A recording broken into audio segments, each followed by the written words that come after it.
పేతురులోని ధన్యత నీలో ఉన్నదా?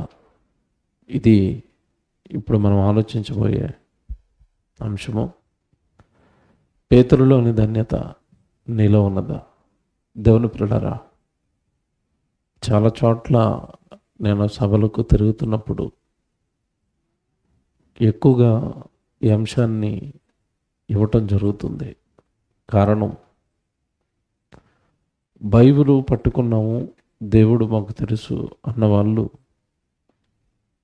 పేతురు గారిని చూసి నేర్చుకోవలసిన ఒక అమూల్యమైన సంగతి ఉంది. పేతురు గారిని జీవితాన్ని బట్టి, ఆయన తీసుకున్న నిర్ణయాలను బట్టి మన భక్తి జీవితం ఎక్కడ ఉందో కొలమానం వేసుకోవడానికి ఈ ప్రసంగం మీకు చాలా ఉపయోగపడుతుంది. దేవుడిలో మన భక్తి జీవితం ఎక్కడ ఆగింది, దేవుడిలో లేదా దేవుడిని నమ్మటంలో నిజంగా మనం దేవుడు కోరుకున్న స్థాయికి, స్థితికి వెళ్ళామా? విశ్వాసంలో అభివృద్ధి చెందామా? దేవుడిని నమ్మటంలో, దేవుడి వాక్యాన్ని నమ్మటంలో మన స్థితి ఏంటి? మన ఆలోచన విధానం ఏంటి? దేవుడి వాక్యం నమ్మటంలో మనం ఏ స్థితిలో ఉన్నాం, ఏ స్థాయిలో ఉన్నాం అన్నది మనల్ని మనం వాక్యంతో పరీక్షించుకోవడానికి ఈరోజు నేను చెప్పే అంశము మీకు చాలా బాగా ఉపయోగపడుతుంది. మళ్ళీ చెప్తున్నాను, ఈ అంశం చాలా బాగా ఉపయోగపడుతుంది. దేవుని పిల్లలారా, తొలి ప్రసంగంలో మరి ప్రిన్సిపల్ గారు, సాయమక్క గారు మాటల్లో మీరు విన్నారు. ధన్యత అన్న పదానికి అర్థం తెలియాలండి. మొదట ధన్యత అన్న పదానికి అర్థం ఆశీర్వాదం. ఇంగ్లీష్లో మీరు కొడితే దానికి అర్థం ఏమని వస్తుందంటే ధన్యత అనగానే పక్కన ఏం చూపిస్తుందంటే బ్లెస్సింగ్ అని ఉంటుంది. బ్లెస్సింగ్స్ అంటే ఆశీర్వాదం. అప్పుడప్పుడు పెద్దల దగ్గరికి వెళ్ళి ఏం అడుగుతాం మనం? మీ బ్లెస్సింగ్స్ ఇవ్వండి అంటే అర్థం ఏంటి? మీ ఆశీర్వాదం ఇవ్వండి. అంటే ధన్యత అన్న పదానికి కూడా అర్థం ఏంటంటే ఆశీర్వాదమే. ఈరోజు భూమి మీద ఉన్న మనుషులు ఆశీర్వాదం అనగానే ఏం అర్థం చేసుకున్నారు అంటే ఇల్లులు, భూములు, ఆస్తులు, పొలాలు, చదువులు, ఉద్యోగాలు, ఇవి మాత్రం ఆశీర్వాదాలు అనుకున్నారు. జాగ్రత్తగా వినాలి, అసలు విషయం ఇక్కడే ఉంది. ఆశీర్వాదం అనగానే ఏం చెప్తారు చెప్పండి? ఆశీర్వదింపబడిన వాడు అని ఎవరిని చూపిస్తారు? ఆశీర్వదింపబడిన వాడు అంటే మంచి ఇల్లు కట్టుకున్నవాడు. బాగా వినండి, నేను ఒక ప్రశ్న వేస్తాను. మంచి ఇల్లు కట్టుకున్నవాడు, ఎకరాల పొలం కలిగిన వాడు, ఎకరాల పొలం కలిగిన వాడు, ఇంటి ముందు కార్లు ఉన్నవాడు, అంతే కదండి.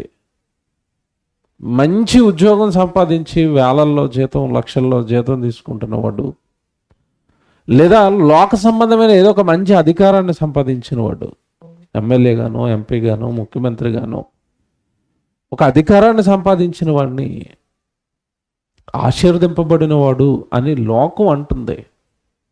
నేను అడుగుతున్నది ఏంటంటే లోకం అంటున్నది దేవుడు అంటాడా? అండా?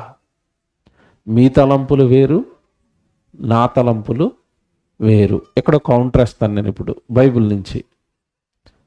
లూకా సువార్త 16వ అధ్యాయంలో ధనవంతుడు, లాజరు మీకు కనపడతాడు. వీళ్ళిద్దరిలో ఎవడు ఆశీర్వదింపబడినవాడో నాకు చెప్పాలి. లూకా సువార్త 16వ అధ్యాయంలో ఉన్న ధనవంతుడు, లాజరు చిన్నప్పటి నుంచి చదువుకున్నాం కదా. వీళ్ళిద్దరిలో ఎవరు ఆశీర్వదింపబడినవాడు? ఆన్సర్ చెప్పడానికే భయం వేస్తుంది ఇక్కడ. ఎందుకు? ఇప్పుడు ఖచ్చితంగా ఎవరు ఆశీర్వదింపబడినవాడు అని చెప్పాలి? లాజర్ అని చెప్పాలి. లాజర్ ఆశీర్వదింపబడినవాడు అన్నాం అనుకోండి, మనం నమ్ముకున్న థీరీకి అగెనెస్ట్గా కనపడుతుంది అక్కడ. ఏటి మన థీరీ? ఆశీర్వాదం అంటే ఇల్లు, పొలాలు, ఆస్తి, జీవపు డంబం, ఇవన్నీ ఎవరికి ఉన్నాయి? ధనవంతుడికి ఉన్నాయి. లాజర్కి ఏమైనా ఉందా? లేదు. కానీ ఇద్దరిలో ఎవరు ఆశీర్వదింపబడినవాడని బైబిల్ కన్ఫర్మ్ చేసింది? లాజరు. మీ తలంపులు వేరు, నా తలంపులు వేరు. 60-70 ఏళ్ల ఈ చిన్ని జీవితంలో ఆస్తి ఉంటేనో పొలం ఉంటేనో ఆశీర్వదింపబడిన వాడవని నువ్వు పొరపడ్డావు. నిజమైన ఆశీర్వాదం ఏంటంటే, భూమి మీద తినడానికి తిండి లేకపోయినా, ఉండడానికి ఇల్లు లేకపోయినా, గుండెల నిండా దేవుణ్ణి నింపుకున్నవాడు ఆశీర్వదింపబడినవాడు. ఇది బైబిల్. ఆశీర్వాదం అనగానే దేవుడు నీకు దొరకటం ఆశీర్వాదం. ఆశీర్వాదం అనగానే దేవుడు సత్యమైన వాక్యం నీకు దొరకటం ఆశీర్వాదం. ఆశీర్వాదం అనగానే దేవుడు పనిచేసే అవకాశం నీకు దక్కటం, ఆ భాగ్యంలో నువ్వు ఉండటం ఆశీర్వాదం. ఆశీర్వాదం అనగానే మన గర్భాన పుట్టిన పిల్లలు అనర్గళంగా దేవుడి గురించి మాట్లాడటం ఆశీర్వాదం. ఈరోజు సభ జరుగుతుంది. అన్నయ్య సుబ్బారావు గారు కుమార్తె వాక్యం చెప్పింది. ఆ అమ్మాయి, ఆ పాపది బర్త్డే, జన్మదినం. పిల్లలు వాక్యం చెబుతూ ఉంటే తల్లిదండ్రులకి ఎలాగుంటుందండి? ఆనందం. అదే పిల్లలు నోట్లోంచి బూతులాడుతుంటే తల్లిదండ్రులకి ఎలాగుంటుంది? బాధ. అంటే ఆస్తుంటేనో, డబ్బుంటేనో, చదువుంటేనో, ఉద్యోగం ఉంటేనో కాదు. వ్యక్తిత్వం బాగున్నవాడు, వ్యక్తిత్వ జీవితం బాగున్నవాడు, ప్రభు కోరుకున్నట్టుగా బ్రతుకుతున్నవాడు బైబిల్ ప్రకారం ఆశీర్వదింపబడినవాడు. ఆశీర్వాదం అంటే ఇల్లు, పొలాలు, ఆస్తి అనుకుంటే నేను ఒక ప్రశ్న వేస్తాను ఇక్కడ. అనిల్ అంబానీ గారికి ఎంత ఉంది చెప్పండి? ఎంత ఉంది? రతన్ టాటా గారికి ఎంత ఉంది? మీకు ఎక్కువ ఉందా, వాళ్ళకి ఎక్కువ ఉన్నాయా? అంటే ఇప్పుడు మీరు ఆశీర్వదింపబడిన వాళ్ళ, వాళ్ళు ఆశీర్వదింపబడిన వాళ్ళ? మీ క్యాల్కులేషన్ ప్రకారం అడుగుతున్నాను. ఇల్లు, ఆస్తి, పొలాలు, సంపద ఆశీర్వాదం అంటే రతన్ టాటా గారిని ఎక్కువ ఆశీర్వదించాడా దేవుడు? మిమ్మల్ని ఎక్కువ ఆశీర్వదించాడా? మరి ఆయన అసలు దేవుడినే నమ్మలేదు. ఎక్కడో తేడా కొడుతుంది చూసారా? మనం నమ్మిన నమ్మకానికి, బైబిల్ చెబుతున్న దానికి ఎక్కడో తేడా కొడుతుంది. ఆశీర్వాదం అనుకుంటే, ఆశీర్వాదం అంటే శరీర సంబంధమైన ఆస్తులు, ఇల్లులు, పొలాలు ఆశీర్వాదం అనుకుంటే, కరోనా లాంటి మహమ్మారి వచ్చినప్పుడు ఎన్ని ఉన్నా ఈ ఆశీర్వాదాన్ని అంతా నిర్దాక్షిణ్యంగా భూమి మీద విడిచిపెట్టి వెళ్ళిపోతున్నారు. వెళ్ళిపోవటం లేదు. అప్పటికి నువ్వు దేవుడిలో ఆశీర్వదింపబడి ఉన్నావు అనుకో. ఎప్పటికీ మనకేదైనా మరణకాలం, మనకు అంతిమంగా మనం ఇక లోకాన్ని విడిచిపెట్టి వెళ్ళిపోతామన్న కాలానికి నువ్వు దేవుడిలో ఆశీర్వదింపబడినవాడు. అంటే బాగా వాక్యం తెలుసుకున్నావు, చక్కగా దేవుడి కోసం బ్రతికావు, పాపాలు నీ జీవితంలో మానేశావు, ఎప్పుడు దేవుడి సన్నిధిలో ఉన్నావు, దేవుడి కార్యక్రమాల్లో ఉన్నావు. ఈ ఆశీర్వాదంలో గనక నువ్వు భూమి మీద ఉండగా నీకు మరణం వస్తే అంతిమంగా నీ జీవితం ఏమవుతుంది చెప్పండి? పరదేశుకు వెళ్ళిపోతుంది. హాయిగా పరదేశంలో నీ జీవితం నెమ్మది పొందే జీవితం అయిపోతుంది. ఇది ఒరిజినల్ ఆశీర్వాదం. కానీ ఇల్లులు, ఆస్తులు, పొలాలు ఏంటండి? అన్నీ కలిగిన ధనవంతుడు భూమి మీద తిన్నాడు, త్రాగాడు, సుఖించాడు, అనుభవించాడు. ఏది కావాలంటే అది తిన్నాడట, ఏది కావాలంటే అది త్రాగాడట, సన్నపు నార వస్త్రాలు వేసుకున్నాడట, ఊదారంగు వస్త్రాలు వేసుకున్నాడట. టక్కమని ప్రాణం పోగానే ఏం చేస్తున్నాడట? పాతాళంలోనికి వెళ్ళిపోయి కాలిపోతున్నాడట. అది ఆశీర్వాదం ఏంటండి? మరి ఆస్తి ఆశీర్వాదం ఏంటి? ఎక్కడో మనకి రాంగ్ డైరెక్షన్. చెప్తాను, ఈరోజు జాగ్రత్తగా వినాలి. ఆశీర్వాదం అనగానే బైబిల్ చెప్పిన ఆశీర్వాదాలు వేరు. యేసుప్రభు పుట్టాడండి. యేసుప్రభు పుట్టి భూలోకానికి ఇచ్చిన ఆశీర్వాదం ఏంటో తెలుసా? ధన్యత ఏంటో తెలుసా? లూకాసు వార్త 3:25-26 చాలా జాగ్రత్తగా రాసుకోండి. కనీసం యేసుప్రభు లోకానికి ఇచ్చిన ఆశీర్వాదం ఏంటో కనీసం బేసిక్స్ తెలియదండి. ఈరోజు చాలా మందికి తెలీదు. తప్పు చెప్పారు. యేసుప్రభు పేరట ఆస్తులు ఇస్తాడు, ఇల్లులు ఇస్తాడు, పొలాలు ఇస్తాడు అని తప్పు చెప్పారండి. బైబిల్ చూసుకోండి. అపోస్తలుల కార్యాలు 3వ అధ్యాయం 25 అపోస్తలుల కార్యాలు 3వ అధ్యాయం 25వ వచనం. ప్రవక్తలకును దేవుడు అబ్రహాముతో నీ సంతానమందు భూలోకంలో ఉన్న వంశములన్నీ ఆశీర్వదింపబడునని చెప్పి మీ పితరులతో చేసిన నిబంధనకును మీరు వారసులై ఉన్నారు. ఒకప్పుడు యేసుక్రీస్తుల వారు పుడతారు, ఈ భూమి మీద ఉన్న వంశావళి అన్నిటిని కూడా ఆశీర్వదిస్తారు అని మీ పితరులకి, అబ్రహాముకి, పితరులకి, ప్రవక్తలకి దేవుడు వాగ్దానం చేశాడు కదా, వారసులైపోయారు. అంటే ఆ ఆశీర్వాదం ఇప్పుడు మీ మీదకి వచ్చేసింది, మీరు ఆ బ్లెస్సింగ్ పొందేసుకున్నారు, మీరు ఆ ఆశీర్వాదం పొందేసుకున్నారు అంటున్నాడు.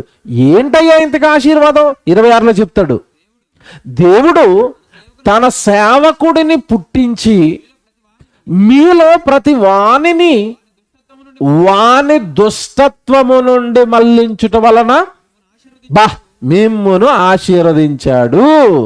అంటే యేసు ప్రభు ఈ లోకానికి వచ్చి ఇచ్చిన ఆశీర్వాదం ఏంటో నాకు చెప్పాలి. ఏం చేశాడట? వచ్చి అందరినీ దుష్టత్వం నుంచి మళ్లించాడట, దుష్ట కార్యక్రమాల నుంచి మళ్లించాడట, పాపపు కార్యక్రమాలలో నుండి మళ్లించేశాడట. టేక్ డైవర్షన్, రూట్ మార్చండి, పాపపు కార్యక్రమాలు మార్చేయండి, ఇదిగో దైవ కార్యక్రమాల్లోనికి వెళ్ళిపోండి. మళ్లించాడు, దారి మళ్లించాడు. పాపం చేస్తున్న లోకాన్ని పరిశుద్ధత వైపు దారి మళ్లించాడు. అయ్యో అది పాపం, ఆ పాపం చేసుకుంటూ అలాగే మీరు ముందుకెళ్ళిపోయారనుకోండి, ఆ ముందు మీకు పాతాళం అనే గుంట ఉంది, పడి కాలిపోతారు అందులో. రూట్ మార్చండి, దారి మళ్లించండి. పరతాళం అనే ఆ భయంకరమైన లోకం నుండి పరలోకం వైపు మీ దారి మళ్లించండి. దుష్టుని నుండి, దుష్ట కార్యక్రమాల నుండి మళ్లించి మనల్ని ఏం చేశారట? ఏమంటే ఒరిజినల్ ఆశీర్వాదం అంటే ఏంటో తెలుసండి, చెప్తాను, జాగ్రత్తగా వినండి. ఒక తల్లి ఉంది, బాగా వినండి. ఒక తల్లి ఉంది, ఆ తల్లికి కొడుకున్నాడు, ఒకే ఒక కొడుకు. ఏమంటే బాగా కష్టపడి పెంచుకుంది, పెద్దోడిని చేసుకుంది. వీడు పచ్చి త్రాగుబోతు అయిపోయాడండి, భయంకరంగా త్రాగుతున్నాడు రోజు. కొడుకు ఏమైపోయాడు? త్రాగుబోతు అయిపోయాడు. అలాగని తాగుడే, లోక సంబంధమైన ఏమంటే ఆ బాధ్యత ఏదో ఉందో, ఏ ఉద్యోగం ఉందో ఏముందో, చక్కగా ఉద్యోగం చేస్తున్నాడు, దినమంతా ఉద్యోగం చేస్తాడు, ఏమంటే నెలంతా బాగా సంపాదిస్తాడు. సాయంత్రం రాగానే ఇంటికి వచ్చేటప్పుడు మాత్రం ఇంత పెద్ద మందు బాటలు పెట్టుకుని వచ్చేస్తున్నాడు. ఉద్యోగం ఉంది, డబ్బులు ఉన్నాయి, ఆస్తి ఉంది, సంపద ఉంది, కానీ రాత్రి అయ్యేసరికి కొడుకు ఇంట్లో ఏం చేస్తున్నాడు? పచ్చి త్రాగుబోతు, శుభ్రంగా త్రాగేస్తున్నాడు, కక్కుకుంటున్నాడు, ఆరోగ్యం పాడు చేసుకుని పడుకుంటున్నాడు. ఇప్పుడు నేను అడుగుతున్నాను, అతనికి ఉద్యోగం ఉంది, చదువు ఉంది, ఆస్తి ఉంది, నెల అయ్యేసరికి ₹1,00,000 జీతం ఉంది. ఇప్పుడు ఇతను ఆశీర్వదింపబడిన వాడా, శపింపబడిన వాడు? నాకు చెప్పండి. ఏముంటే ఉపయోగం అండి? సాయంత్రం అయ్యేసరికి ఇంట్లో ఏం జరుగుతుంది? ఒక్క త్రాగుబోతు ఇంట్లో ఉన్నాడంటే ఇల్లు ఎలాగ ఉంటుందో మీకు తెలియదు కాదు. ఇల్లు పీకి పందిరేస్తారు. వాళ్ళు సుఖపడరు, ఇంట్లో ఉన్న వాళ్ళు ఎవరిని సుఖంగా అన్నం తినేవారు, సుఖంగా పడుకోనివ్వరు. అసలు సుఖం అనేది ఆ ఇంటికి కరువు అయిపోద్ది. ఎప్పుడు లేస్తాడో తెలియదు, ఏం అరుస్తాడో తెలియదు, ఎవరు కారు మీద కర్రచి కొడేస్తాడో తెలియదు. భయపడుతూ కుటుంబం అంతా బిక్కుని పడుకుంటుంది. ఎప్పుడు లేస్తాడో తెలీదు, ఎప్పుడు తిడతాడో తెలీదు, ఎప్పుడు ఆ పక్కల ఇంటికి వెళ్ళిపోతాడో తెలీదు. గొడవకి గేట్లు తాళాలు వేసుకుని ఇడు ఉన్నాడా పోయాడా, తల్లికి ఇదే పని కదండి. ఇక భార్య పిల్లలు అంటారా, వాళ్ళు బిక్కుమంటూ ఉంటారండి. ఏమండి కుటుంబం ఆశీర్వదింపబడిందా? నాకు చెప్పండి. ఆశీర్వాదం అది కదండి. ఆ త్రాగుబోతూ యేసుక్రీస్తుల వారు మాటలు విని మారిపోయి త్రాగుడును విడిచిపెట్టి సాయంత్రం రాగానే పిల్ల పాపలతో ఆనందంగా ఉంటున్నాడు అనుకోండి, అప్పుడు ఆ కుటుంబంకి ఏమొచ్చింది చెప్పండి?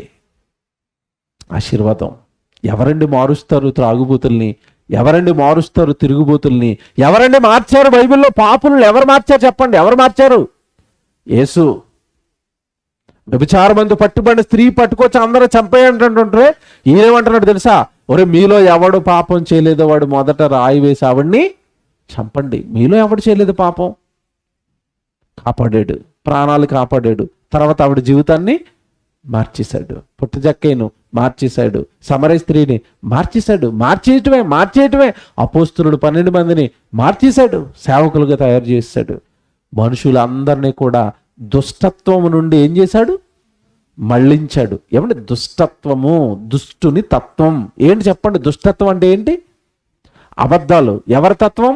వాడు అబద్ధికుడు, అబద్ధమునకు జనకుడు, నరహత్యలు. ఎవరి తత్వం ఇది? దుష్టుని తత్వం అండి. అంటే ప్రపంచం అంతా వ్యభిచారులుగా, దొంగలుగా, నరహత్యలు చేసేవాళ్ళుగా, స్వజాతి నాశనాన్ని కోరుకునేవారుగా ఉంటే వాళ్ళందరి నుండి యేసుక్రీస్తుల వారు వాళ్ళందరిని ఏం చేశారట? మళ్ళించి వాళ్ళని ఏం చేశాడు? ఆశీర్వదించాడు. ఇప్పుడు చెప్పండి, ఆశీర్వాదం అంటే ఏంటి? పాపపు జీవితం నుండి, దుష్టుని కార్యక్రమాల నుంచి ఒక వ్యక్తి మళ్లింపబడి ప్రభువులో నిత్యము ఉండటం, తన వ్యక్తిగత జీవితాన్ని కాపాడుకోవటం, తన కుటుంబాన్ని కాపాడుకోవటం, చక్కగా ప్రతిరోజు ప్రార్థన చేసుకోవటం, బైబిల్ చదవటం, భక్తిగా ఉండటం, దేవుడి కొరకు పనిచేయటం, తాను వెళుతున్న సంఘ అభివృద్ధి కొరకు పాటుపడటం, సేవకులకి సహకరించటం, తన కుటుంబాన్ని తన కుటుంబాన్ని, పిల్లలను, తన కుటుంబాన్ని భక్తిలో కాపాడుకోవటం. ఇది కదండి బ్లెస్సెడ్ ఫ్యామిలీ అంటే, ఇది కదండి ధన్యత అంటే, ఇది కదండి ఆశీర్వాదం అంటే. ఇవి కదా ఆశీర్వాదాలు. ఇది ఆశీర్వాదం ఎవరు చెప్పారు? ఎప్పుడు చూడండి గుడికి వెళ్ళేసరికి ఆస్తులు, ఇల్లులు, పొలాలు అనగానే మనకేమైందంటే, ఆస్తి ఉంటే చాలనుకున్నాం, పిల్లలు నాశనం అయిపోయినా పర్వాలేదు, తిరుగుబోతులు, త్రాగుబోతులు. వీళ్ళ వ్యక్తిగత జీవితాలు బాగోకుండా నీకు ఆశీర్వాదం ఏంటయ్యా? యేసుప్రభు వచ్చాడు భూమి మీదకి, దుష్టత్వం నుండి మళ్ళిస్తాడు, ఒరిజినల్ ఆశీర్వాదాలు అంటే ఏంటో చెప్పాడు.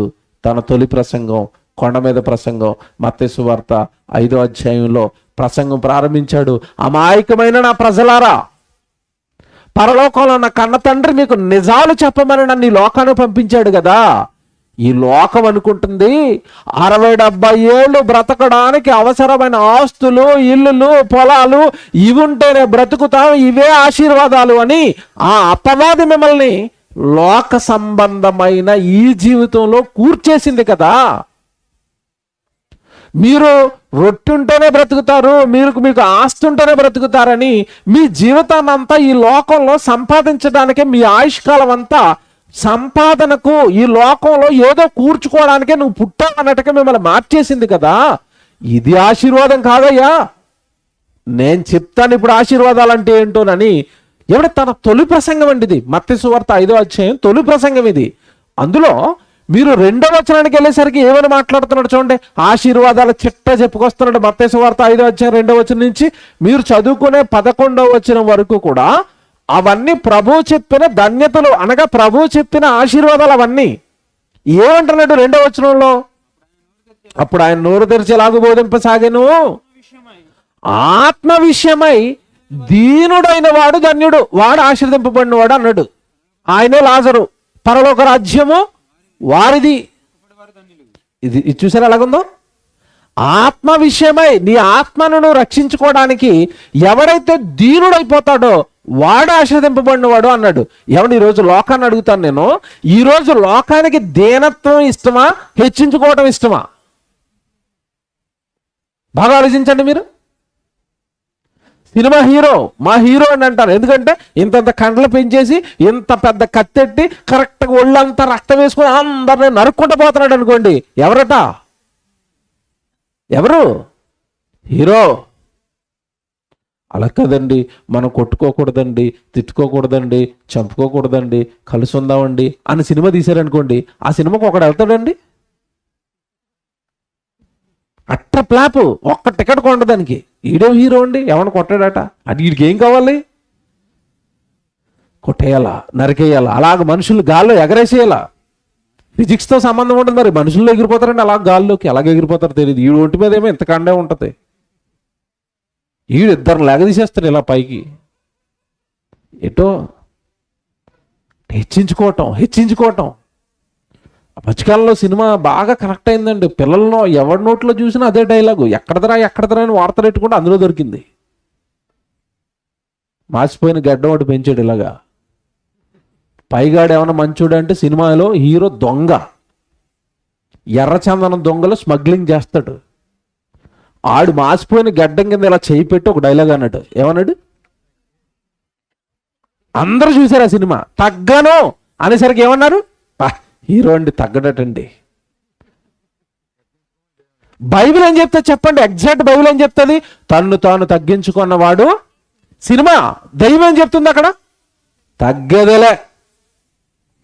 మీ అమ్మ నాన్న దగ్గర కూడా తగ్గకు, నీకు విద్య నేర్పిన గురువు దగ్గర తగ్గకు, నువ్వు పని చేస్తున్న అధికారి దగ్గర తగ్గకు. నువ్వెందుకు తగ్గుతావు? ఎదిరించు, యుద్ధం వేసుకోండి, గొడవాడుకోండి, అమలాలను ఎదిరించండి, ఏమన్నా విద్య చెప్తున్న గురువులను ఎదిరించండి, పైన ఉన్న వాళ్ళని ఎదిరించండి, గొడవలాడుకోండి. తగ్గకండి. ఎవడు తగ్గిపోతే గొడవ ఉంటుందా?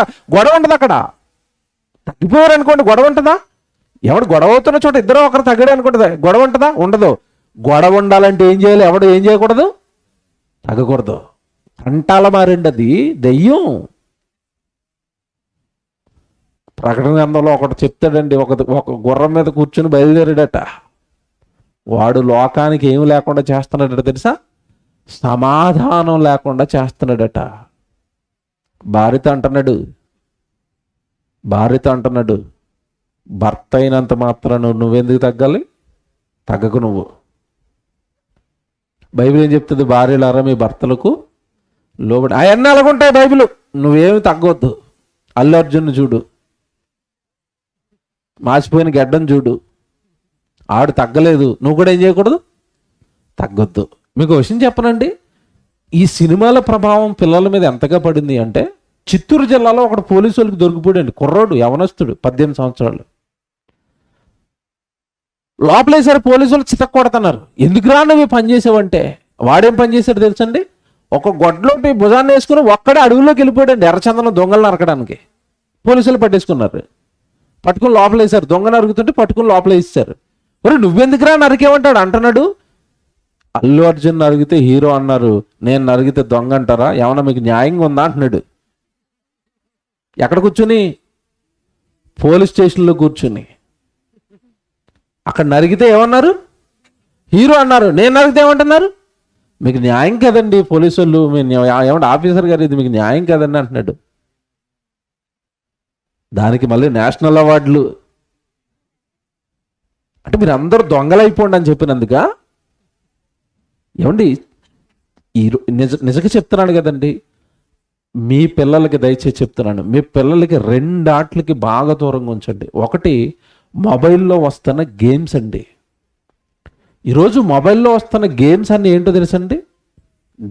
గన్ పెట్టి షూట్ చేయటం, నరకటం, అవతలని చంపటం, యుద్ధాలు, ఇవే ఉంటాయి గేమ్స్ అన్నీ పిల్లలకి.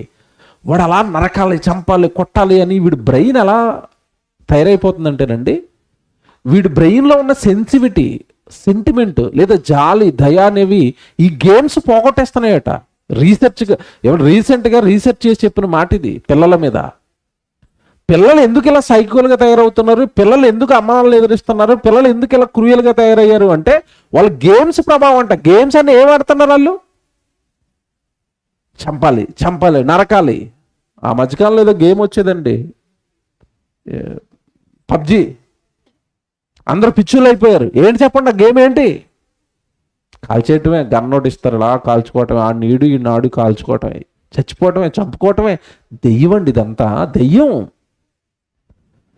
ఒకటి, గేమ్స్కు దూరంగా ఉంచండి. రెండోది, ఈ సినిమాలకు దూరంగా ఉంచండి. ఒకప్పుడు సినిమాల్లో హీరో అంటే మంచి బట్టలు వేసుకుని, నీట్గా ఉండి, మంచి హెయిర్ దూకుని, షేవింగ్ చేసుకుని, నీట్గా కనపడినవాడు హీరో అండి. ఇప్పుడు హీరోలు చూడండి, జుట్లు ఏమంటే చిలకల గూడు పెరిగినట్టుగా జుట్లు ఇలా పెంచుకోవటం, గడ్డం ఇంతలాగా ఏమిటి గడ్డం తీసుకోవడానికి డబ్బులు లేనట్టు పెంచుకుంటాడు చూసారు, అలాగే ఇంత గడ్డాలు పెంచుకోవటం. బట్టలు వేసుకోవడానికి డబ్బులు లేక సిరిగిపోయిన బట్టలు వేసుకుంటారు కదా పాపం, మతి చెల్లించిన వాళ్ళు, పిచ్చోళ్ళు. అలాగే సిరిగిపోయిన ప్యాంట్లు, ఏమంటే 20 జేబులు. ఇలా హీరోల ఇల్లు. ఒకటి గేమ్స్, 2 సినిమాలు. మీ పిల్లలకి ఎంత దూరంగా ఉంచితే మీ పిల్లల భవిష్యత్తు అంత బాగుంటుంది. దారుణం అండి. ఈ మధ్యకాలంలో వార్తల్లో చూపిస్తున్నారు, న్యూస్ చూస్తూ ఉంటాను నేను. ఈ మధ్యకాలంలో ఒక సినిమా వచ్చిందండి, దాని పేరే యానిమల్ అట. అంటే అర్థం ఏంటో తెలుసండి, ఈడొక వెధవ జంతువు అని అర్థం.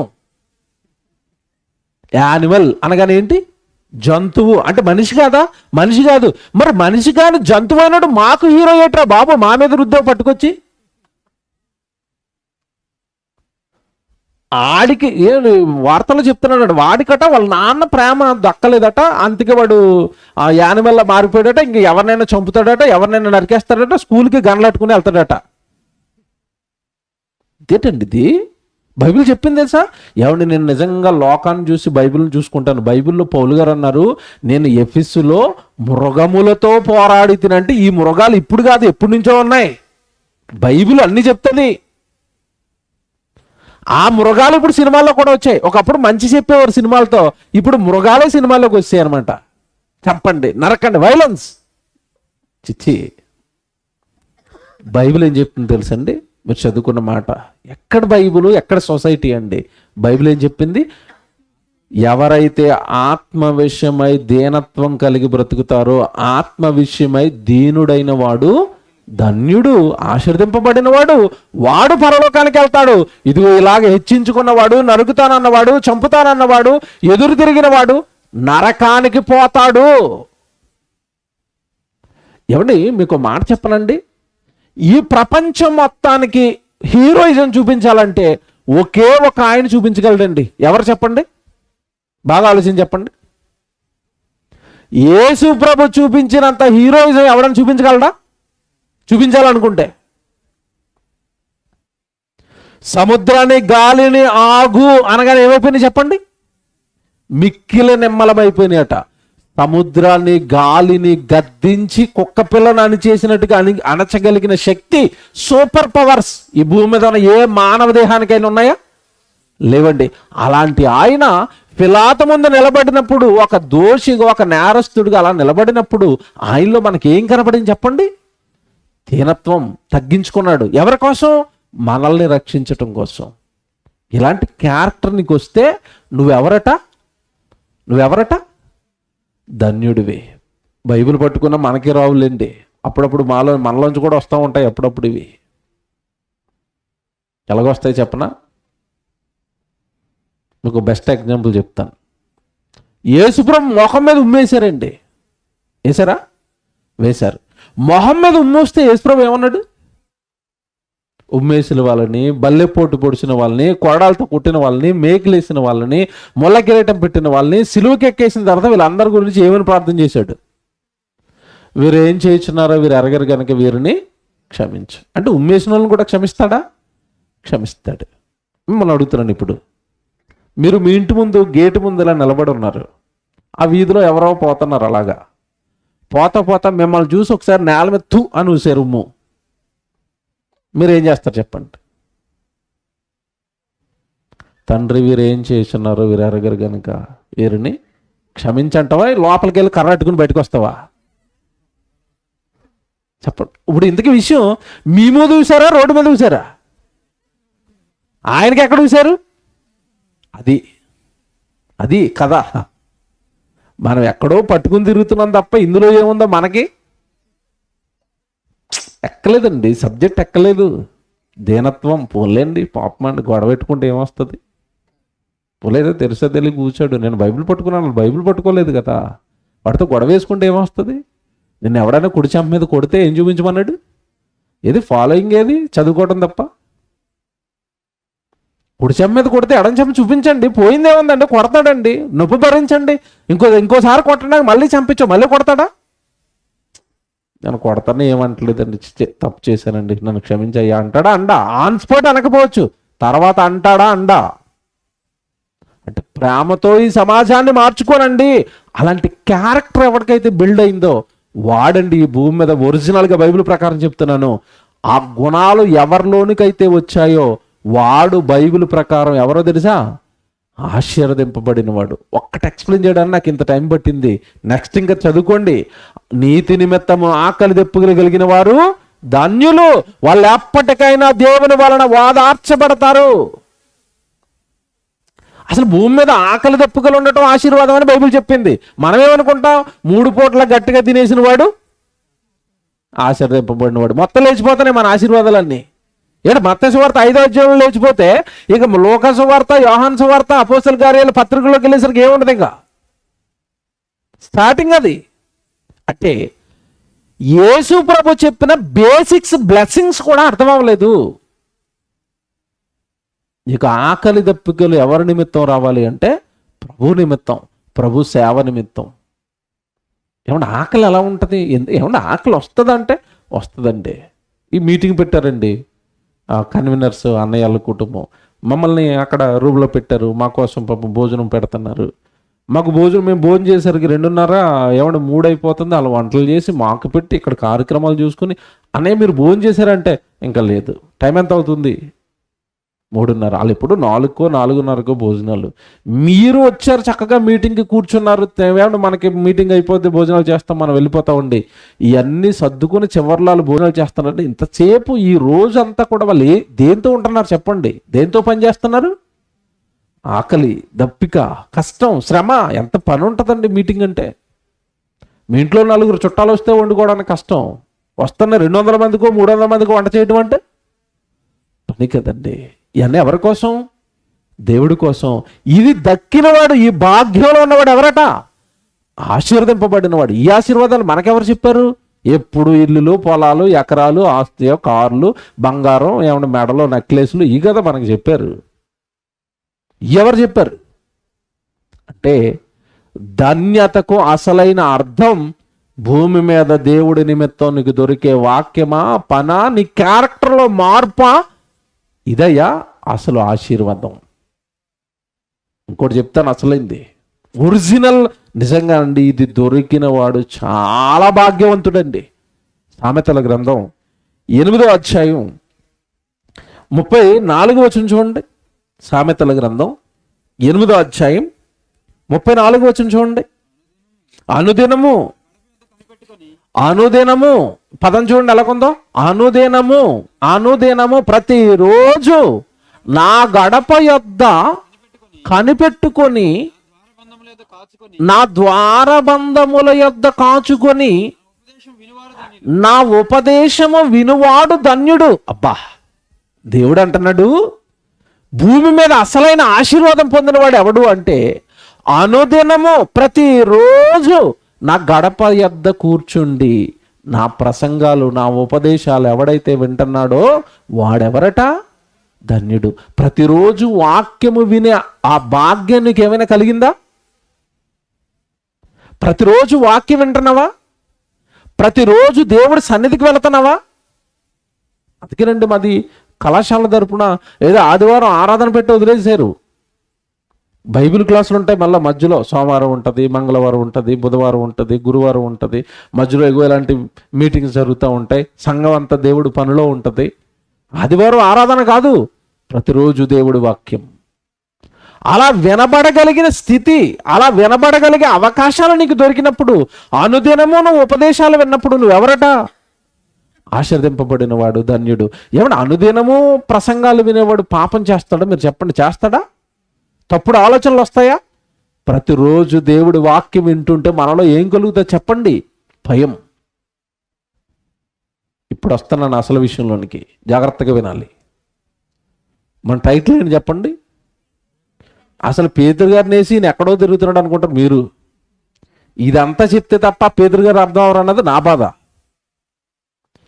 ఆశీర్వాదం అనగానే ఎంతకాలం ఇవనుకున్నాం కదా, ఇప్పుడు పోయింది. అంటే దేవుడి నిమిత్తం వాక్యం వినటం ఆశీర్వాదం, దీనత్వం ఆశీర్వాదం, దేవుడి పని దొరకటం ఆశీర్వాదం.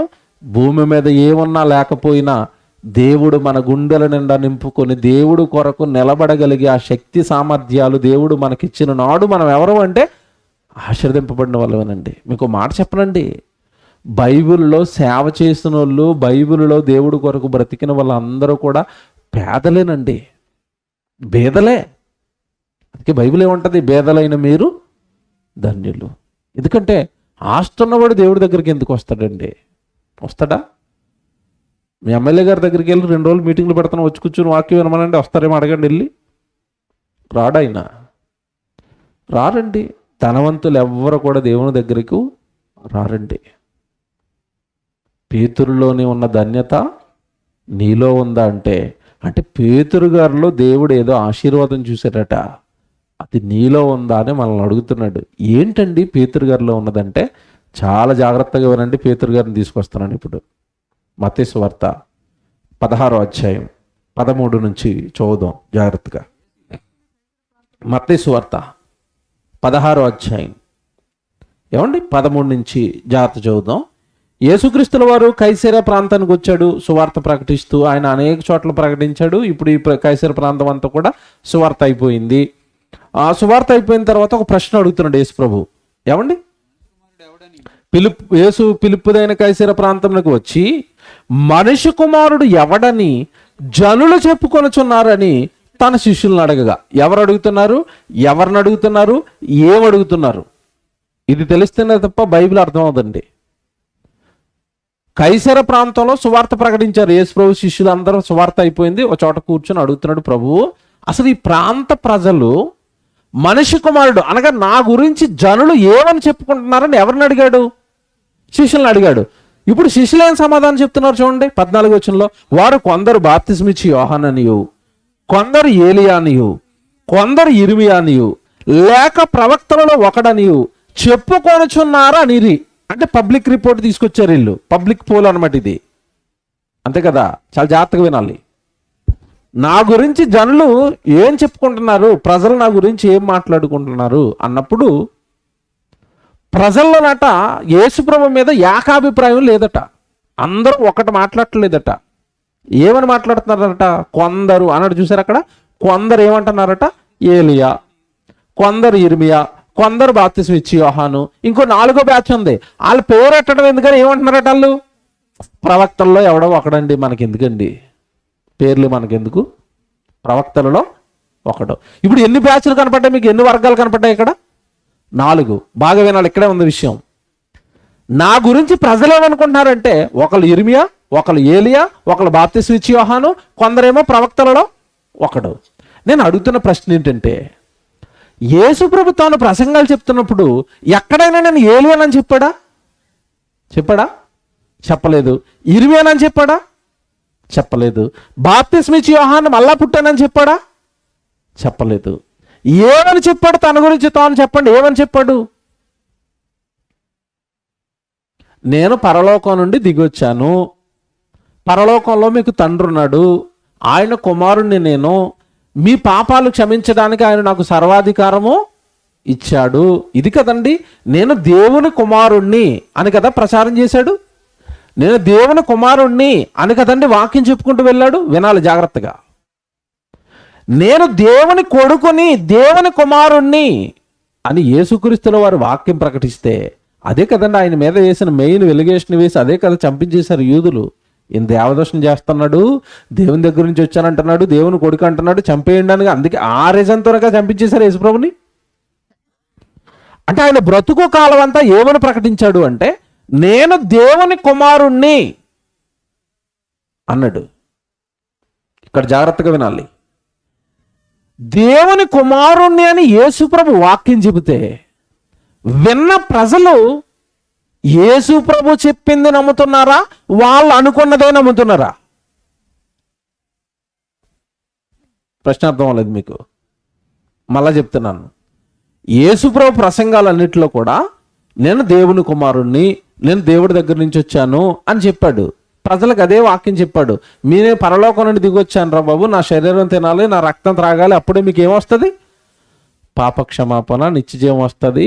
మీ మోషే మీకు మన్నా ఇచ్చాడు, అది తిన్నా కూడా మీ పితరులందరూ చచ్చిపోయారు, పైనుండి దిగి వచ్చిన ఆహారం నేనే అన్నాడు. ఈ ప్రసంగాలన్నీ చెప్పాడండి.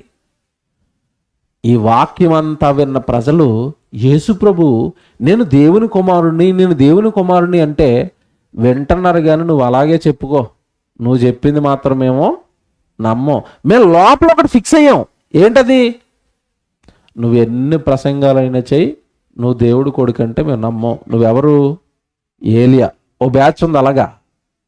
నువ్వెన్ని ప్రసంగాలైనా చెయ్యి, నువ్వు దేవుని కొడుకంటే మేము నమ్మం. నువ్వెవరివి? ఇర్మియావి. అంటే ఇక్కడ వినాలి జాగ్రత్తగా. ఇక్కడ నిజంగా మీరు ఇక్కడి నుంచి నా ప్రసంగం చాలా జాగ్రత్తగా వినండి. మనలో ఉన్న ఒక పెద్ద లోపం బయటకు వస్తుంది ఇప్పుడు. అంటే దేవుడు వాక్యము ఎంతలా చెప్పినా చివరికి యేసుప్రభువే చెప్పినా ప్రజలు యేసుప్రభు చెప్పింది నమ్ముతున్నారా, వాళ్ళు నమ్మిందే నమ్ముతున్నారా? వాళ్ళు ఫిక్స్ అయిందే నమ్ముతున్నారు, వాళ్ళు అనుకున్నదే నమ్ముతున్నారు. ఇక్కడ మీకు ప్రశ్న వేస్తాను ఇప్పుడు. ఆశీర్వాదం అంటే ఆస్తులు, ఇల్లులు, పొలాలు కాదు. మనకి ఆకలి దప్పుకులు వచ్చేసిన దేవుడు పని ఉంటే, వాక్యం ఉంటే ఆశీర్వాదం అన్నాను కదా. ఇది ఇప్పుడు మీలో ఎంతమంది నమ్మారు చెప్పండి? ఊరుకోండి, చిన్నప్పటి నుంచి అంటున్నాం ఆస్తులు, ఇల్లులు, పొలాలని. వీళ్ళు 2 రోజులు మీటింగ్ పెట్టి చివరి మీటింగ్లో అది కాదంటే మేము ఎక్కడ నమ్మేస్తాం ఒక ప్రసంగానికి? అంతే కదా. మీ హృదయం మీకు అదే చెప్తుంది. ఇప్పుడు మీ మనసు ఇప్పుడు మీతో అదే చెప్తుంది. ఇదేంటండి ఎంతకాలం ఒకటేంటి, ఇతను రివర్స్లో గేరేసాడు. ఇప్పుడు అది రైటా ఇది రైట్ అవుతుంది, అదే బాగుంది. ఆస్తులు, ఇల్లులు, పొలాలు ఉంటే హాయిగా ఉంటాం, ఇదే అన్ని పోగొట్టుకోవడం ఆశీర్వాదం అన్నాడు ఇతను. ఇలాగే చెప్తారు వీళ్ళు అంటది మీ హృదయం. అంటే వాక్యాన్ని వెంటనే నమ్మనిస్తుందా, నమ్మనివ్వదా? నమ్మనివ్వద్దు. యేసు ప్రభు చెప్తే ఆ రోజు ప్రపంచం అంతా నిన్న దేవుని కుమారుడు అంటే నమ్మిందా? నమ్మలేదు. ఇప్పుడు యేసు ప్రభు అంటున్నాడు, బాబు వీళ్ళు నమ్మలేదా? ఏంటి కైసర ప్రాంతం అంతా తిరిగి నేను దేవుని కుమారుణ్ణి, మీ పాపాలు క్షమించడానికి వచ్చాను, నన్ను నమ్ముకుంటే నిత్యజీవం, మీ పాపాల కొరకు నా ప్రాణం పెడుతున్నాను, ఈ స్వార్థ ఏది వీళ్ళు నమ్మలేదా? నేను ప్రవక్తను అంటున్నారా, ఇర్మియాని అంటున్నారా, ఏలియాని అంటున్నారా? ఆ ప్రజలకు ఒక నమస్కారం బాబాలను వదిలేయను అన్నాడు. ఇక అంతే కదండి. వాళ్ళు వదిలేసేయండి.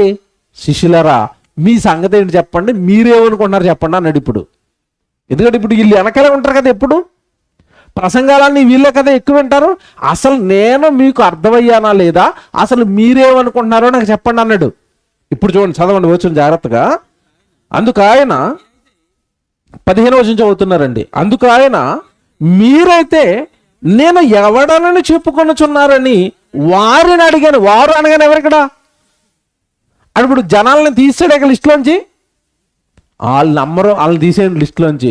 మీ సంగతి ఏంటి, మీరేమనుకుంటున్నారు అన్నాడు. ఏమండి, శిష్యులకి ఎప్పుడు ప్రశ్న వేసినా ఒక చెయ్యి ముందు ఎలా పైకి లేస్తుంది. ఎవరు? నేనున్నాను అగ్రగణ్యుడిని అన్నట్లో, చివరికి తిట్లు తినడానికి కూడా ముందుంటాడండి. పాపం మహానుభావుడు, మంచోడండి. పేతురు గారు చేయెత్తాడు, చేతి ప్రభా నేను చెప్తాను.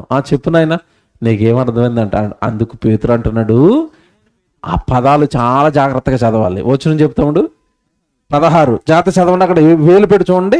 అందుకు సీమోను పేతురు, నీవు సజీవుడవగు దేవుని కుమారుడవైన క్రీస్తు అని చెప్పాను. బా, ఈయనేమంటున్నాడు? పేతురు ఏమంటున్నాడు? నీవు సజీవుడైన దేవుడు అన్నాడు పరలోకంలో. ఆ దేవుడే కుమారుడుగా వచ్చాడు అంటున్నాడా? ఆ దేవుడికి నువ్వు కుమారుడు అంటున్నాడా? మన క్రైస్తవులు ఎవరన్నా అడగండి, డిసెంబర్ 25న పండుగ చేశారు కదా, వాళ్ళని చాలా మందిని అడగండి, యేసుప్రభు ఎవరంటే ఇంకెవరు, దేవుడే యేసుప్రభు వచ్చాడు అంటారు ఇల్లు. వీళ్ళకి ఇంకా అర్థం అవ్వలేదు. తండ్రే కుమారుడు, కుమారుడే పరిశుద్ధాత్మ దేవుడు, ముగ్గురు ఒకటైన మొత్తం రుబ్బేస్తున్నారు రేసి. కలిపి కొట్టరా కావేట్రంగా. ఒకప్పుడు మా చిన్నప్పుడు సామెత ఉండేది, విన్నోడు పోతాడు. తండ్రి వేరండి, ఆయన రాలేదండి లోకానికి, ఆయన ఎవరో చూడలేదండి, ఆయన చూడలేమండి, ఆయన కొడుకు వచ్చాడండి. తర్వాత చదువుకోండి, గలతీ 4:4 ఉంటుంది. గలతీ 4:4 కాలము పరిపూర్ణమైనప్పుడు దేవుడు తన కుమారుణ్ణి పంపెను. దేవుడు రాలేదు, ఎవరొచ్చారు? దేవుని కొడుకు వచ్చాడు.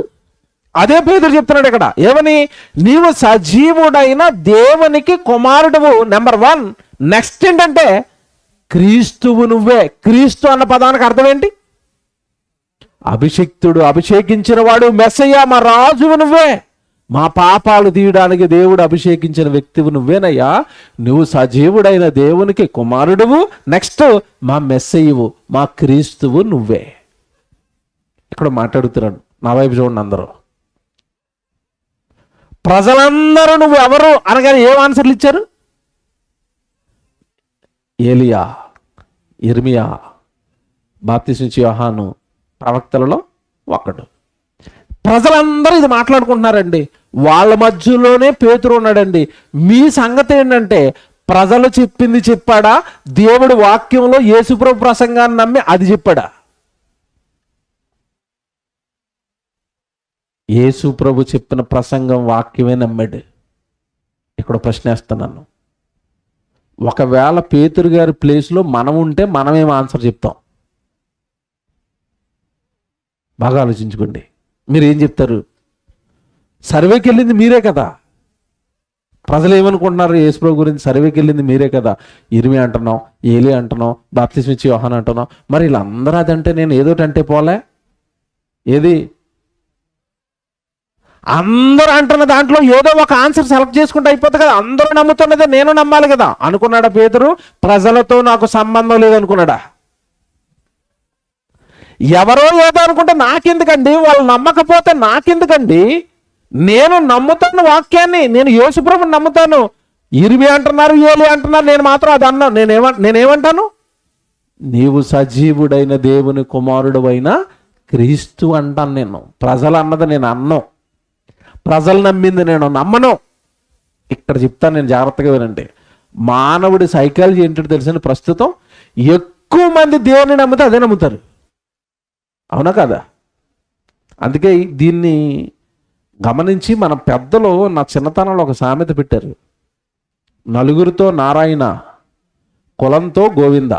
విన్నారా? నలుగురు నడిచిందే దారి. సామెతలు ఇవన్నీ. ఈ సామెతలన్నీ బూడిది సామెతలు చేశాడు పేతురు గారు. నలుగురితో నారాయణ అంటే అర్థం ఏంటంటే, నలుగురు నారాయణ అంటే నువ్వు కూడా ఏమనాలి? కులమంతా గోయిందా అంటే నువ్వు కూడా ఏమనాలి? నీకు దిక్కు లేదన్నట్టు అనమాట. ఇక అంటే నలుగురు ఏది చేస్తే నువ్వు అదే చేయి, నలుగురు ఏది నమ్మితే నువ్వు అదే చేయి. చదువుకునే పిల్లలు కూడా ఎక్కువ మంది ఏది చదువుకుంటే వీళ్ళు అదే చదువుకుంటారు. వీళ్ళకి ఇష్టమంటే ఏముండదు. అందరూ సాఫ్ట్వేర్ ఇంజనీర్లు అయిపోతున్నారు అనుకోండి, వీడికి లెక్కలు రాకపోయినా సరే సాఫ్ట్వేర్ ఇంజనీర్ అయిపోతాడు.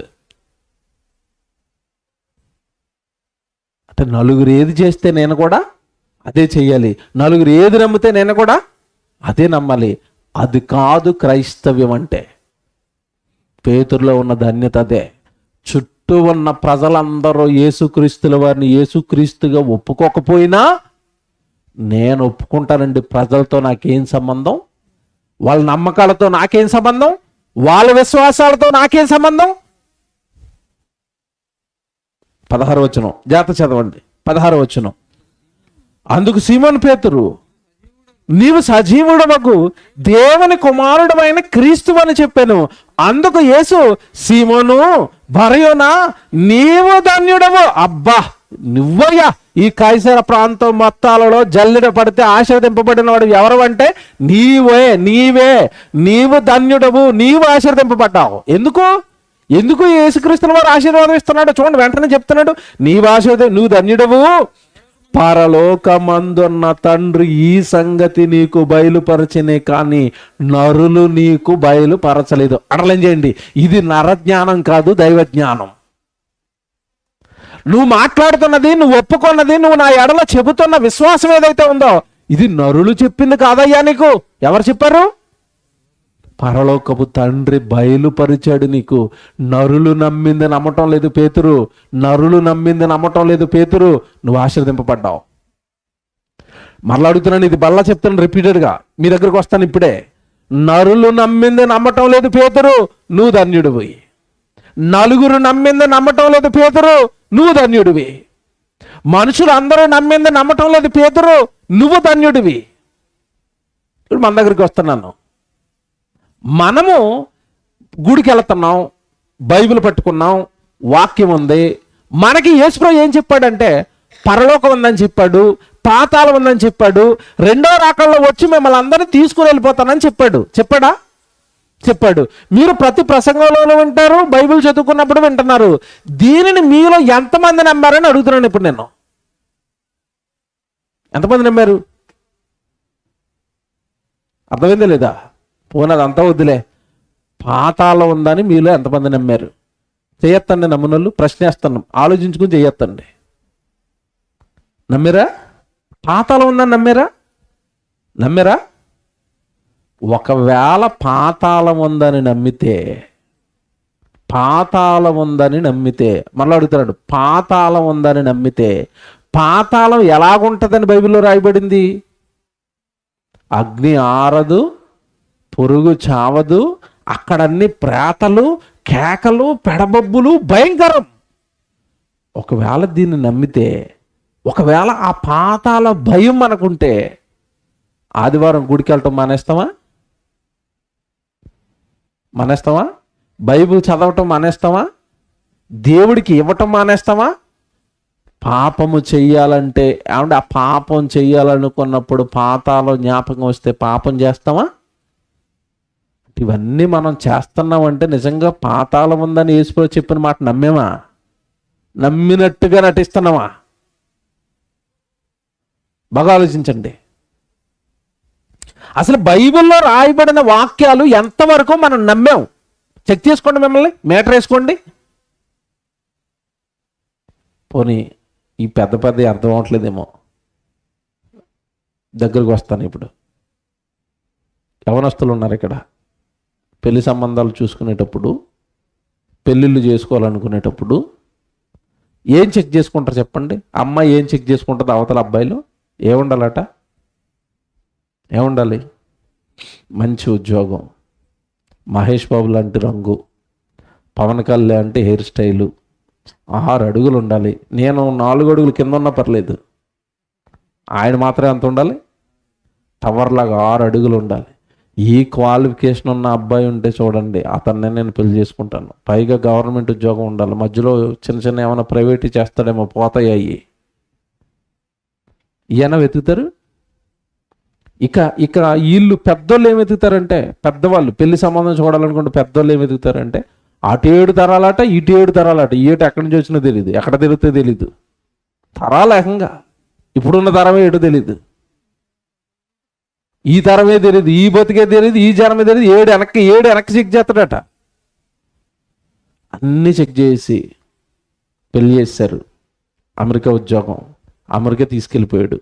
అక్కడేదో గొడవైంది, పెట్రోల్ వేసి తగలెట్టేసాడు, చంపేశాడు. ఈ 7 తరాల చెకింగ్ ఏమైపోయింది? బుడిదిపోలైంది. అంటే అమెరికాలో ఉద్యోగమా, పెద్ద ఉద్యోగమా, కారా, ఇల్లింగా, బిల్లు, ఏమంటే పొలమా, ఎతికారు తప్ప అసలు నిజంగా బైబిల్ నమ్మారనుకోండి, క్రైస్తవులు అనుకోండి, బైబిల్ చదివారనుకోండి, బైబిల్ నమ్మారనుకోండి, బైబిల్ ఏం ఎత్తుక్కోమని తెలుసంటే, పెళ్లి చేసుకునేటప్పుడు ఏం ఎత్తుక్కోమని చెప్పింది బైబిల్? గుణవతి అయిన భార్య దొరుకుట అరుదు, అట్టిది ముత్యముల కంటే అమూల్యం. అంటే ఎత్తుక్కోవాల్సింది ఏంటి? గుణవతిని ఎత్తుక్కో, గుణవంతుడిని ఎత్తుక్కో. అసలు బైబిల్ ప్రకారం గుణవంతుడు అంటే ఎవరు బుద్ధిమంతుడు, ఎవడు జ్ఞానం కలిగిన వాడు?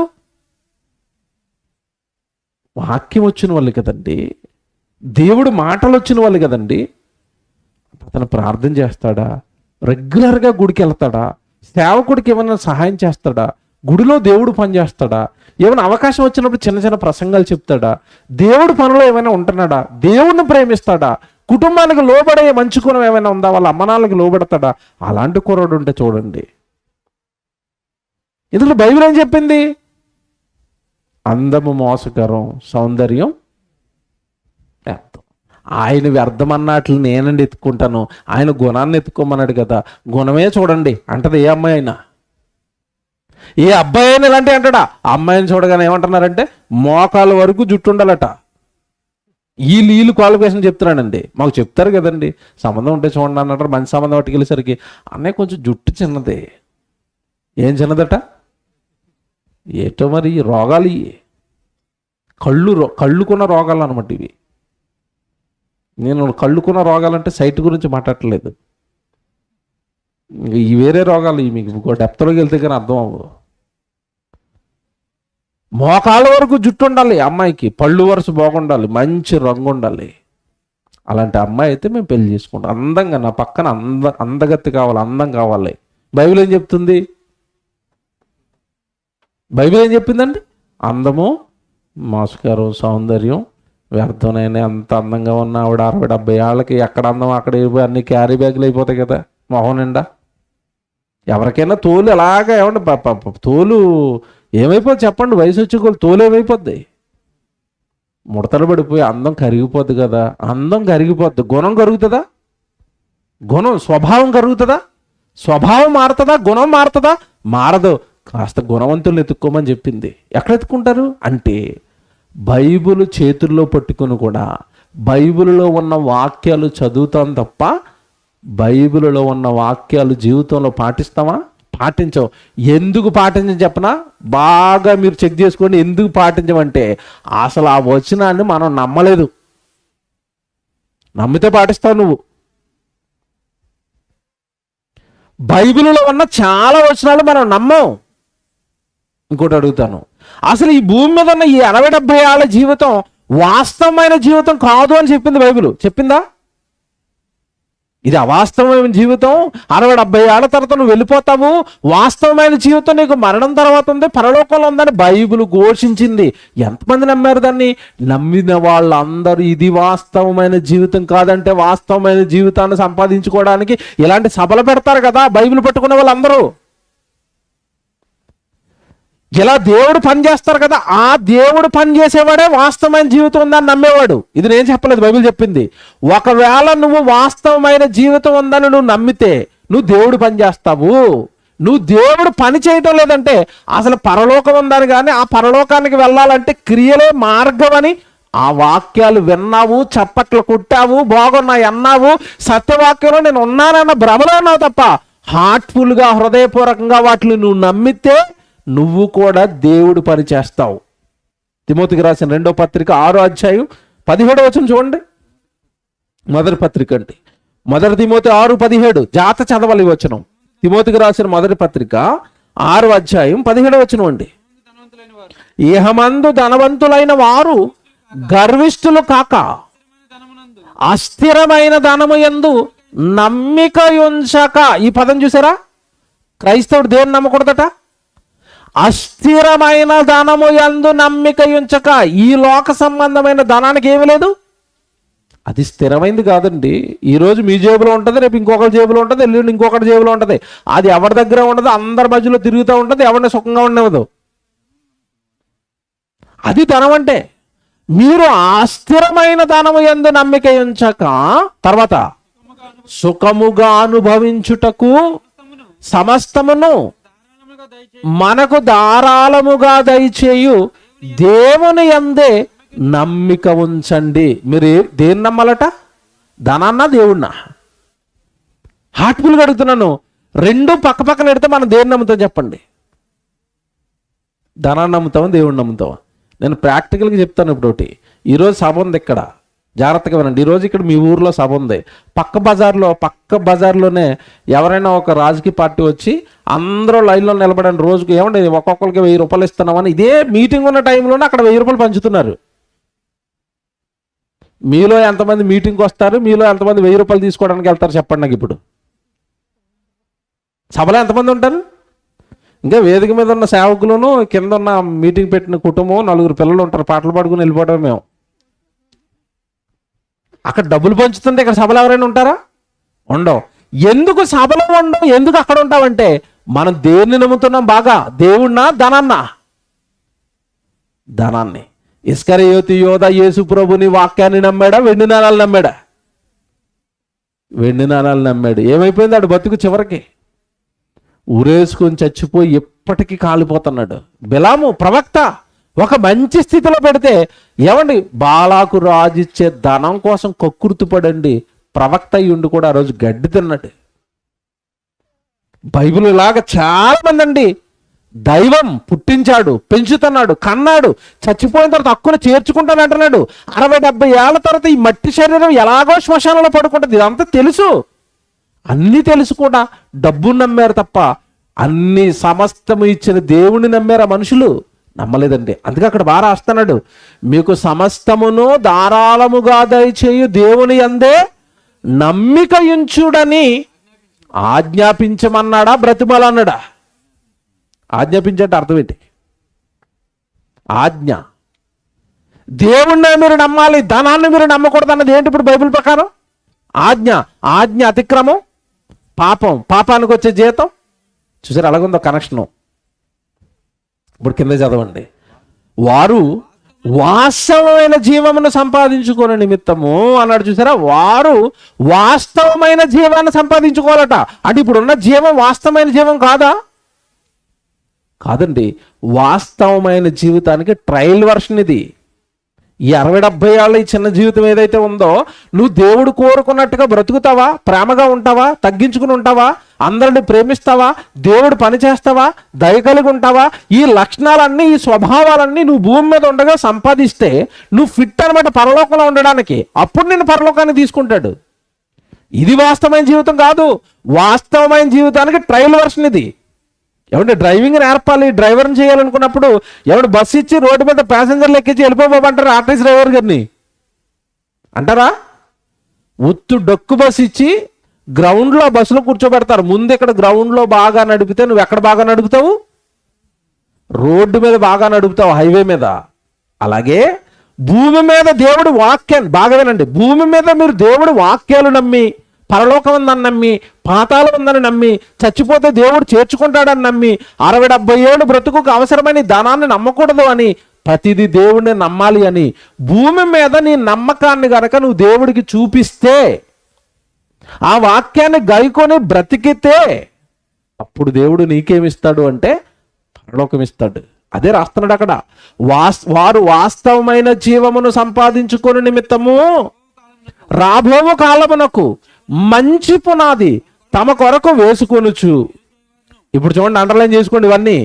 ఒకవేళ నీకు పరలోకం కావాలంటే నువ్వు ఎలాగుండాలట? మేలు చేయువారును సత్క్రియలు అను ధనము గలవారును. ఏ ధనం ఉండాలట నీకు? సత్క్రియలు అను ధనం అంటే, సత్క్రియలు అంటే ఏంటి చెప్పండి? ఇగో ఇవే. ఈరోజు ఏమండి మరి సుబ్బరాన్న గారి కుటుంబం సంపాదించుకున్నారు. వీళ్ళు 2 రోజులు మా పేరట మా స్వగ్రామంలో సత్క్రియలు చేసాం తండ్రి, ₹1000 ఖర్చు పెట్టాం తండ్రి మీ వాక్యం చెప్పించడానికి. వాళ్ళ పేరట లిఖించబడిన సత్క్రియలువి. నీ పేరట ఎన్నున్నాయి ఇలాంటివి? నీ పేరట ఏమున్నాయి ఇలాంటివి? ఎక్కడ చెప్పావు ఆయన గురించి? ఎక్కడ ఖర్చు అయింది నీ ధనం దేవుడి కోసం? దేవుడి కోసం ధనం ఖర్చు పెట్టాలంటే మన అవసరతను చాలా వదులుకోవాల్సి వస్తుంది. అదే చెప్పాను ఇందాక ప్రారంభంలో, నీతి నిమిత్తము ఆకలి దప్పికలగలిగిన వారు ధన్యులు. అంటే వాళ్ళు తినొచ్చు. ఏమండి ఈ 2 రోజులు ఒక 40,000, 50,000, 60,000 ఖర్చు అయింది అనుకోండి. ఆ 60,000, 50,000 అంటే వాళ్ళ కుటుంబం హ్యాపీగా తినొచ్చు కదండి. వాళ్ళకి అవసరమైన కొనుక్కోవచ్చు కదా. వాళ్ళు బంగారం కొనుక్కోవచ్చు, లేదంటే పిల్లలకి బట్టలు కొనుక్కోవచ్చు. చూసారా, వాళ్ళ అవసరతలు పక్కకు పెట్టి, వాళ్ళ అక్కరలు పక్కకు పెట్టి, మేము ఇది కూర్చుకున్నదంతా దేవుడికి ఖర్చు పెడతాం. వాళ్ళు ఉపవాసం ఉన్నారు, మనందరికీ ఆత్మీయ ఆహారాన్ని నింపారు. ఇలాంటివి నీ జీవితంలో ఏమైనా ఉన్నాయా?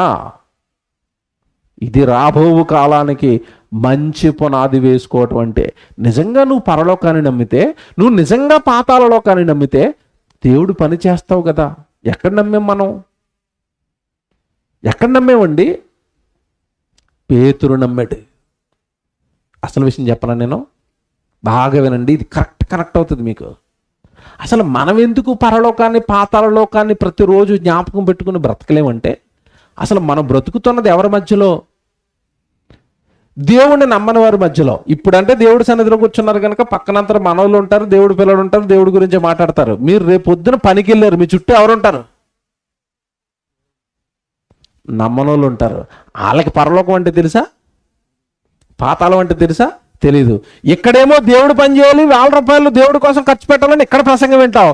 రేపొద్దున ఎవరి మధ్యలోనికి వెళ్తావు? ఆడంటాడు, అన్న చిట్టీలు కడుతున్నావా ఈ మధ్యకాలంలో, ఎంత సంపాదించి 8,000 చిట్టి వేసామంటావు. అక్కడ నీ బుర్ర డైవర్ట్ అయిపోద్ది మళ్ళీ దేని మీదకి. అవును కదా, నేను చిట్టీలు కట్టడం లేదు, డోక్రా కట్టడం లేదు, LIC కట్టడం లేదు, ఈడేమో కూర్చేసుకుంటున్నాడు, నేనేమో కూర్చుకోలేకపోతున్నాను, ఇక్కడేమో దేవుడి కోసం కూర్చుకొని అంటావు. ఆ లోకంలోకి పడగానే వాళ్ళే నేర్పుతున్నారు. లోకం కోసం కూర్చుకో అంటున్నావు. ఎక్కువ మంది దేవుని నమ్ముతున్నారు. ఇప్పుడు బాగా వినండి, ఎక్కువ మంది దేవుని నమ్ముతారు. పరలోకంలో దానం కూర్చుకుందామని నమ్మేవాళ్ళు తక్కువ, లోకంలో దానం కూర్చుకుందామని నమ్మేవాళ్ళు ఎక్కువ. అప్పుడు నువ్వే దేవునికి ఓటేసేస్తున్నావు. ఆ బైబిల్ అలాగే ఉంటుందండి, డబ్బు లేకపోతే ఎలా బతుకుతామండి, అది అలాగే చెప్తారు ప్రసంగాలు. మనం మాత్రం నువ్వు నేను ఒకటి, నాకు కూడా చిట్టి రాయించు అంటావు. అక్కడ చూసారా, దేవుడి వాక్యం వెంటనే దాన్ని ఎంతవరకు నమ్ముతున్నావు? ఎందుకంటే నీ చుట్టూ నమ్మని వాళ్ళు ఉన్నారు.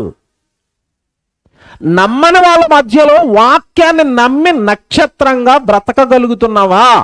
అలా నక్షత్రంగా వెలిగాడు ఒకరోజు పేతురు గారు. వాళ్ళు ఎవరు యేసుక్రీస్తుల వారిని దేవుని కుమారుడు అని నమ్మకపోతుంటే, వాళ్ళు నమ్మకపోనివ్వండి, నేను నమ్ముతానండి. వాళ్ళు మీటింగ్లు పెట్టడం లేదండి, నేను పెడతానండి, నాకు పరలోకం కావాలండి. సత్క్రియలోనే ధనం సంపాదించుకోమని బైబిల్ చెప్పిందండి. నేను ఆ ధనం సంపాదించుకుంటానండి, లోక ధనం నాకు వద్దండి. ఎంతమంది నమ్మాము వాక్యాన్ని? ఎంతమంది నమ్మాము? మత్తయి సువార్తకు వచ్చేయండి. ఇప్పుడు పేతురు మనుషులు ఎవ్వరు నమ్మకపోయినా నువ్వు నమ్మావు గనక నువ్వెవరో తెలుసా? ఇప్పుడు ధన్యుడివి. ఇప్పుడు చెప్తున్నాను, జాగ్రత్తగా వినాలి. ఇక్కడి నుంచి అక్కడికి వచ్చేయండి. ఇప్పుడు అక్కడికి వచ్చేయండి 17 వచనానికి. పరలోకమందున్న నా తండ్రి ఈ సంగతి నీకు బయలుపరచనే కానీ నరులు నీకు దీనిని బయలుపరచలేదు. ఇది నరజ్ఞానం కాదు, దైవజ్ఞానం. నువ్వు దేవుడి వాక్యాన్ని నమ్మావు కనుక ఇప్పుడు నీకు ఒక వరం ఇస్తున్నాను పేతురు. మరియు నీవు పేతురువు, ఈ బండ మీద నా సంఘమును కట్టుదును, పాతాళలోక ద్వారములు దాని ఎదుట నిలువ నేరవని. ఏమంటే అందరిని వదిలేసి ఈయన్నే ఎందుకు సంఘాన్ని కట్టడానికి ముందుకు తీసుకొచ్చాడు చెప్పండి?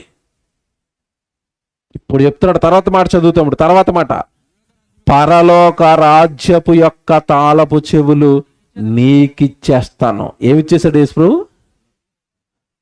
దేని తాళాలండి? పరలోకపు తాళాలు గుర్తట్టుకొచ్చి ఎవరికి ఇచ్చాడట? యేసు ప్రభుకి. పరలోక రాజ్యపు తాళాలు, మా ఇంటి తాళాలు నీకు ఇస్తున్నాను, మా ఇంటి తాళాలు నీకు ఇస్తున్నాను, మా పరలోకపు తాళాలు నీకు ఇచ్చేస్తున్నాను పేతురు. నువ్వు ఎవరికి తాళం ఇచ్చుకుంటావో ఆ తాళం పట్టుకుని నీ దగ్గర తాళం తీసుకునేవాడు పరలోకం వస్తాడు. ఎవడైతే నీ దగ్గర తాళం తీసుకోలేదో వాడు ఎక్కడికి వెళ్ళిపోతాడు? పాతాళానికి పోతాడు. ఇక్కడ ప్రశ్న వేస్తున్నానండి, పేతురు నువ్వు ధన్యుడవు. నీకు కలిగిన ఈ నమ్మకాన్ని బట్టి, నీకు వచ్చిన ఈ ఆశీర్వాదాన్ని బట్టి నేను నీకు ఇస్తున్న గిఫ్ట్ ఏంటంటే పరలోక రాజ్యపు తాళపు చెవులే నేను నీకు ఇచ్చేస్తాను. మీకు మాట్లాడగనా? మీ ఇంటి తాళాలు మీరు ఎవరికైనా ఇస్తారా? బాగా ఆలోచించుకోండి. మన ఇంటి తాళాలు వేసి ఎక్కడికైనా బయటికి వెళ్ళేటప్పుడు తాళం ఎవరికైనా ఇస్తామా? ఇవ్వం. ఒకవేళ ఇవ్వాలి అంటే ఆ వ్యక్తిలో మీకు ఏం కలగాలి? మావాడే, నేను నమ్మకంగా ఇస్తే తాళం ఓపెన్ చేయడు, లోపల ఉన్న ఉప్పులు కారాలు ఏమి దొబ్బుకుని వెళ్ళిపోరు, మా ఇంట్లో ఉన్న డబ్బులు ఏమి తీసేయరు, మా ఇల్లు వాడుకోరు, అంతే కదండి, దొంగతనం చెయ్యరు. ఆ నమ్మకం కలిగితే కానీ మనం ఇవ్వం. అందుకే చాలామంది ఏం చేస్తారంటే మనుషుల మీద నమ్మకం లేక తాళం వేసేసి కుండీల కింద, బాత్రూంలో పైన ఇలాగ ఎక్కడెక్కడో తాళాలు పెట్టేసి ఫోన్ చేస్తారు వాళ్ళ ఆయనకి నెమ్మదిగా, ఎవరికి వినపడకుండా. బాత్రూమ్ పైన ఉంది తాళం, తెలుసు కదా మీకు, కుండీ కింద ఉంది తాళం. ఎందుకు ఎవరికి ఇవ్వటం లేదు? మీకు ఎవరి మీద ఏమీ లేదు, నమ్మకం లేదు. పేతురుకి ఏకంగా పరలోక రాజ్యపు తాళాలు ఇచ్చేసాడండి యేసు ప్రభు. ఇక్కడ మీరు పట్టుకోవాల్సింది ఏంటో తెలుసా? పేతురుని యేసు ప్రభు నమ్మాడు. ఎందుకు నమ్మాడు? కారణం ఏంటి? పేతురు వాక్యాన్ని నమ్ముతున్నాడు. వాక్యాన్ని పేతురు నమ్మాడు గనక పేతురుని యేసు ప్రభు నమ్మాడు. మన దగ్గరికి వస్తానని ఇప్పుడు, నువ్వు వాక్యాన్ని నమ్మితే నిన్ను దేవుడు నమ్ముతాడు. వాక్యాన్ని గనక నమ్మి నువ్వు బ్రతికితే దేవుడు పేతురు గారికి పరలోక తాళం ఇచ్చినట్టుగా నీకు పరలోక రాజ్యపు ఎంట్రీ కూడా ఇస్తాడు.